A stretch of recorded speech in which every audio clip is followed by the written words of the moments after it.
Hey y'all, welcome back to my channel. Welcome to the video that I probably look forward to filming the most all year long. Today I'm going to be sharing my favorite books that I read in 2024. These are all of my 5-star reads, which I didn't have quite as many 5 stars this past year as I've had in previous years. If you've been here, you'll know that I am quite picky when it comes to my ratings and I don't give out a lot of 5 stars. So although I didn't have quite as many in 2024, I feel like it makes the few that I do have that much more special, and they were truly favorites, books that I really loved and enjoyed, and I feel like will stick with me for a long time to come. So with that, let's get right into it. I have ordered these, so we're going to start out with my least most favorite, working up to and ending off with my top book and favorite of the year. So let's jump right in. Starting with a book that is very well known and very popular, which is Big Little Lies by Liane Moriarty. I feel like I probably heard of this book before I even got back into reading, just because of the TV show and how popular that was. I feel like even though back in the day I was hearing people rave about the show, I just never had an interest in watching it. I think the little snippets and clips I saw just didn't really seem like it would be for me. But as I got back into reading and was kind of figuring out what genres I liked, I discovered that I really love this subgenre that I refer to as Australian suspenseful women's fiction, which I discovered through reading Sally Hepworth's books and just falling in love with them. I just love the way it was kind of a thriller to where you're trying to figure something out and you're on the edge of your seat the whole time, to where there's definitely this element of suspense, but not to where it feels super heavy and super dark and super scary. It's the perfect amount of thrilling and also having a deep meaningful message, and then the characters you really root for because they feel like real people, and the Australian sense of humor, just something about it. It's so witty. It really makes the books for me, and I found that I love listening to them on audio because they're narrated by Australian narrators, which just really pulls me in and immerses me in the story even more. So after realizing how much I loved Sally Hepworth and her books, I knew that Liane Moriarty was in a very similar vein. Last year I read, I believe, like 4 or 5 of her books and really liked them all. I think I rated them all in like the high 3-star, 4-star range. None of them had been a 5-star favorite for me. I knew though that I had to read her most well-known popular book this year, so I finally gave it a try earlier in the year, and I'm so glad that I did. In Big Little Lies, we are following 3 different women's perspectives. We follow Celeste, Jane, and Madeline, and each of them have different backgrounds, different family dynamics. They just are dealing with different things in their day-to-day lives, but the way all 3 of these women's lives intersect is that they each have a child that attends the same school. So throughout the whole book, we're switching between these 3 women's perspectives. We're seeing their day-to-day, but the storyline and the plot of the book is kind of leading up to this big event that happens at this fundraiser night at the school that all the children attend. And it's alluding that something bad happened. We don't really know what, but we're kind of getting hints and snippets of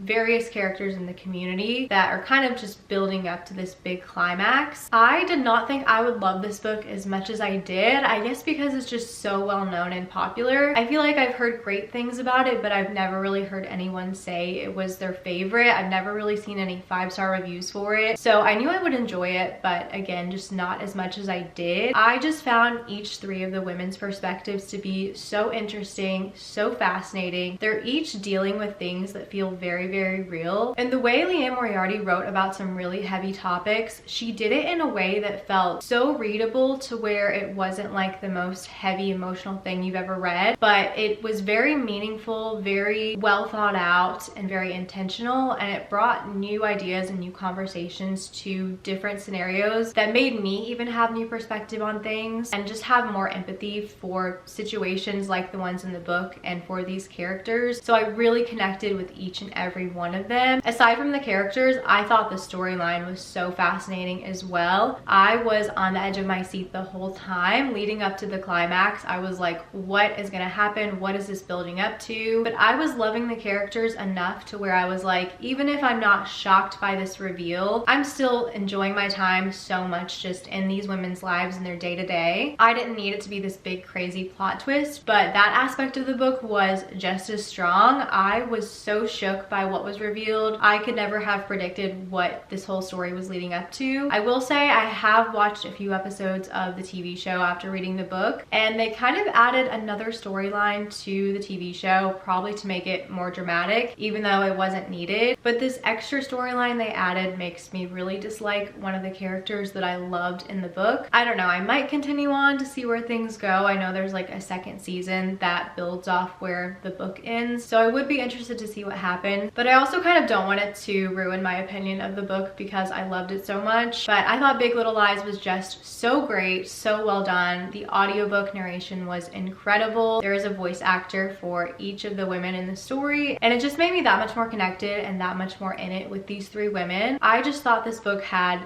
every element done perfectly, and it still had a meaningful message as well. I'm so happy that this year an Emily Henry book is on my favorites list and was a 5-star read for me. Funny Story was her latest release from this year. I loved this one so much, and I rate all Emily Henry's books highly. I feel like they all generally work for me, but some of them I realized I definitely prefer more than others because of a certain thing that some of the books have versus other books, which this book had, and I'll get into that. But Funny Story has the most fun, unique, interesting premise. In it, we follow Miles and Daphne, and at the start of the book, both of them have been broken up with by their partners. So Daphne gets broken up with by her ex-fiance, Miles gets broken up with by his ex-girlfriend, and the exes actually end up leaving Miles and Daphne for one another. So now Miles and Daphne are stuck in this horrible situation. Daphne now needs a place to live because her ex is basically kicking her out. Miles now needs a roommate because his girlfriend is leaving, so Daphne ends up moving in with Miles. It is a very weird, awkward, and uncomfortable situation at the start because they don't really know one another too well, and they're both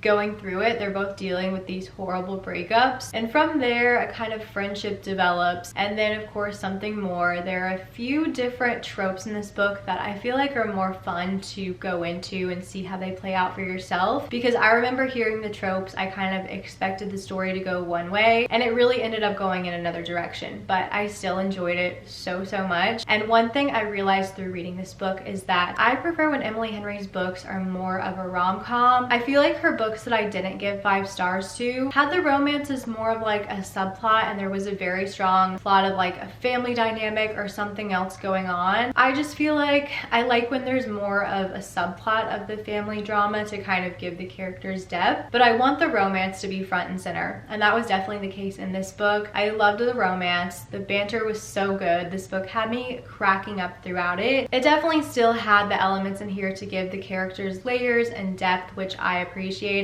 but not too much to where it overshadowed the romance. I will say this is more of like a quiet, subtle 5 stars. It's not really a book where I'm like so obsessed that I can't shut up about it. It's more a 5-star in the way where I felt like every word, every sentence, every page in this book was so well done, and I wouldn't change a thing. But I just remember while I was reading this one having the best time and finding it to be so enjoyable. So it was definitely one of my favorite reads of 2024. My next favorite book, I actually read the physical book in tandem with listening to the audiobook, and I loved both ways equally as much. I currently don't have the physical book with me because I've lent it out. I recommended this book to so many people, and that is None of This Is True by Lisa Jewell. It is so rare for me to love a thriller enough to give it 5 stars. I feel like it just doesn't happen very often. Usually I have a fun time with them, but the books don't have really characters I connect with, and it's not like a shocking enough plot twist or just a crazy enough storyline for it to have that 5-star factor. But this storyline was just so interesting. In this book, we follow these 2 women,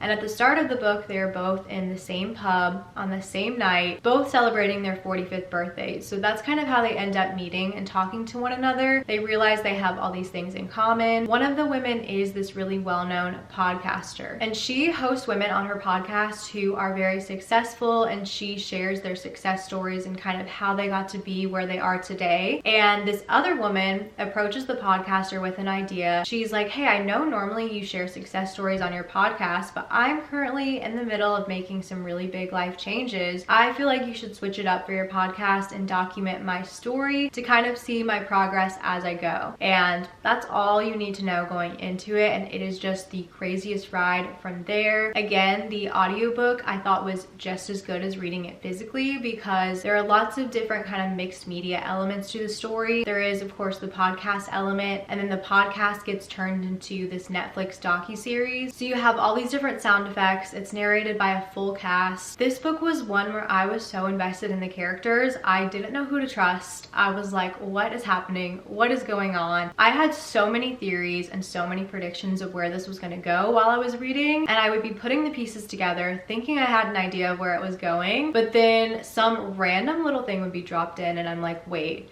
that completely negates every idea I had about where the book was going to go, and it would just keep twisting and turning. I was on the edge of my seat the entire time. I read this book so quickly. It was just so fast-paced and so fun and so good, and I was very invested in both the characters and the story, and I thought it was just something so fun and so different. I've never read a thriller like this at all, so I just loved it. It was a very easy 5 stars, 100% one of my favorite books and favorite thrillers of all time now, and one of my most recommended. I have had this book like lent out since I read it back in June to different people because I'm like, you have to read this book, you have to read this book. It is just so good. I love it, and I hadn't had the best luck with Lisa Jewell prior to this book. I'm so glad that I gave her another try though, because I am obsessed with None of This Is True. Okay, then the books in my number 2 and number 3 spots are both books in the same series. I feel like depending on my mood or depending on the day, they could definitely be interchangeable. I don't have a definitive ranking or spot. I love them both the same, so I'm going to talk about them together. They are books 2 and 3 in the Magnolia Parks universe. Book 2 is Daisy Hates. Book 3 is Magnolia Parks The Long Way Home. I love them both so much. I read the first book in this series, Magnolia Parks, in September of 2023, and I wasn't sure how I was going to feel about this series. I thought I would probably like it, but it just got so many mixed reviews that I wasn't really sure. And I did like that book a lot. I gave it 4.75 stars. One thing I had kind of heard is that you either prefer Magnolia Parks books or Daisy Hates books, which if you're unfamiliar with this series, we're following this group of socialites in high society London, and the structure of this series is that we're alternating who the focus is on and which characters' perspectives we're getting. So book 1 in the series follows this very toxic on-again, off-again relationship between Magnolia Parks and BJ Ballantyne. Very drama-filled, very character-focused, and I really enjoyed it. I rated that book highly, so I kind of thought that I would be a Magnolia person. That is until I got to Daisy Hates book, and I was like, oh my gosh, nope.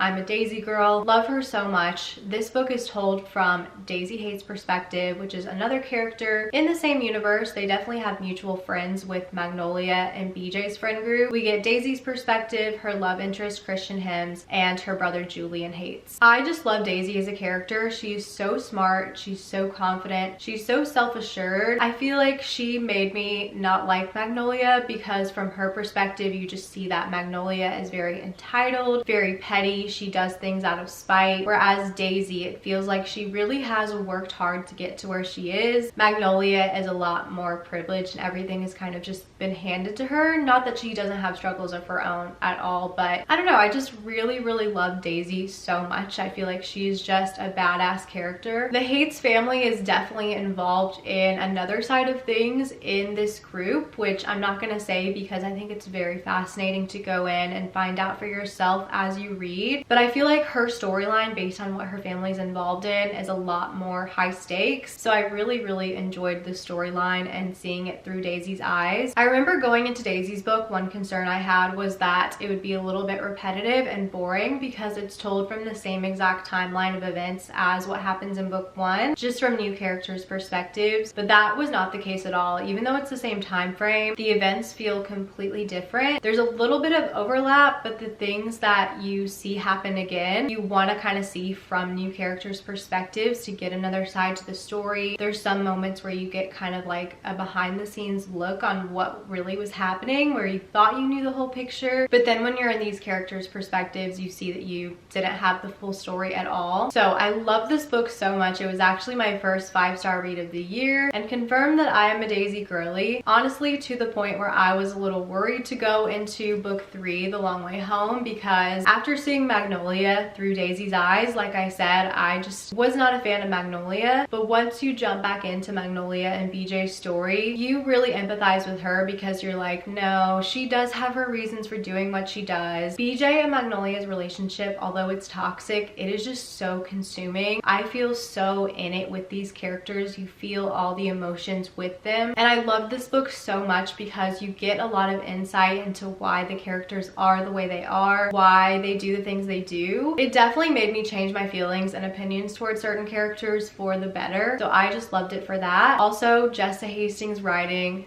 top notch. I have to read you one quote that has stuck with me, specifically from Magnolia's book. I want to go back and reread these to annotate them because the quotes are just incredible, but I know this one quote in particular from Magnolia's story is in chapter 4, and I'm not going to give any spoilers, so I'm going to kind of give an abbreviated version of this quote, but just to give you a little taste at how Magnolia and BJ's love story feels and the way it's written. Magnolia says, "The years whistle around our ankles like leaves in the wind, and we're lovers in autumn under a tree raining orange and regret. And in that moment, we're still each other's, and time wraps around us in the infinity we thought we had, but we don't anymore."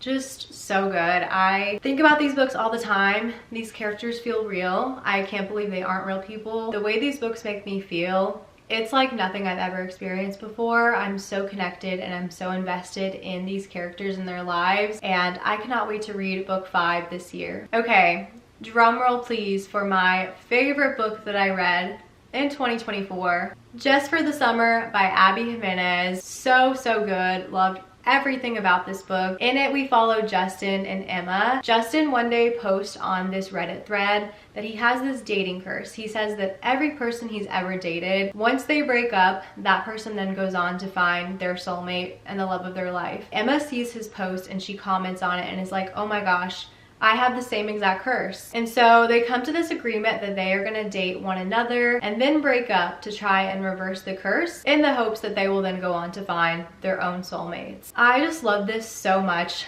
From page 1, this book hooked me. It just had everything. Abby Jimenez will have you laughing, crying, swooning. She does all the elements perfectly. It's the perfect balance between like the romance, the subplots to give just enough layers to the story and just enough depth to the characters to where they feel like real people with real problems and you're rooting so hard for them to get together. Justin is one of my favorite book boyfriends now. If you're an acts of service girl, you will love him. Just the little things that he did in this book were so special, and their love to me just felt so real and so pure. It was just the little things in this book. There weren't like the big cliche grand romantic gestures. It was just the small things that he would notice and just the little things they would do to show they cared and to really work at the relationship. I just loved it. Like I said, it had everything. I loved the characters individually. I loved them together. Abby Jimenez just writes books to where when I'm reading them, I don't feel like I'm reading, which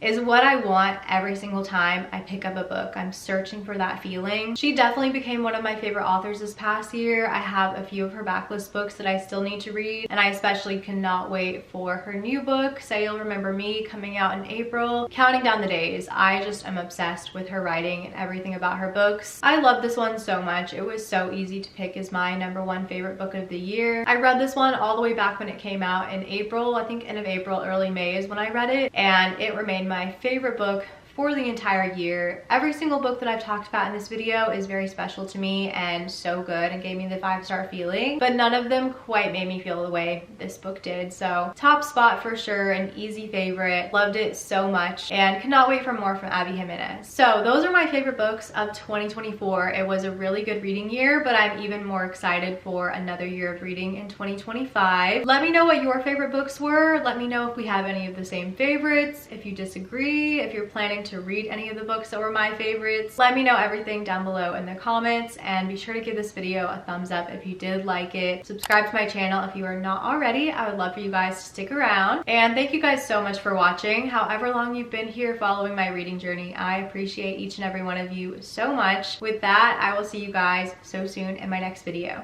Bye guys.